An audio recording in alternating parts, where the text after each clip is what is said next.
And we're back to learn Inkscape in the year day 101. Let me show you how you can add a radial gradient to a stroke. Let's create a circle here. I hold Control when I drag it.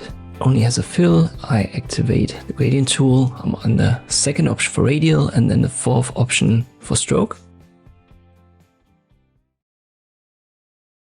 I go to center and left click drag.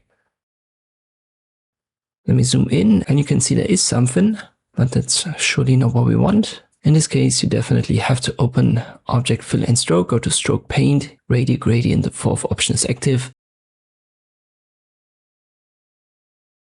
And here you can see the gradient.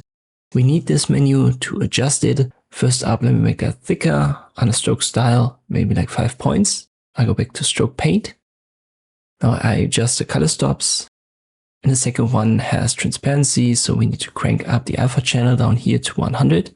So make sure that the scale right here, where it says A, has a value of 100. Then we make that greenish.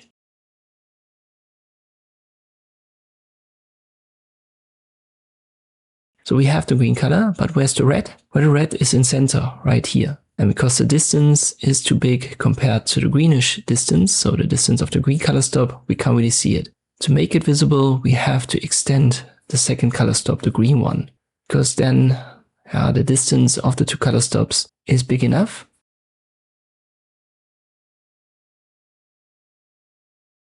You can also adjust right here the offset. It has a little bit of a different effect, but it definitely brings back the reddish color.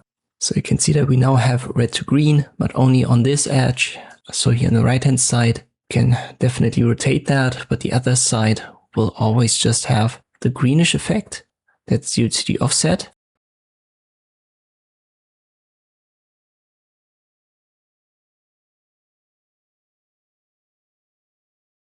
But there would be one way to do it. The better way is to position the stops like this, so 0 and 1 as an offset, and then adjust these two lines, these two handles, and then you can get the gradient distributed a little bit better. So if you might have gotten lost, the alpha channel here is important, and then adjust these handles, and only then can you see your stroke radial gradient. I hope this video was helpful, thank you for watching, and I'll see you next time.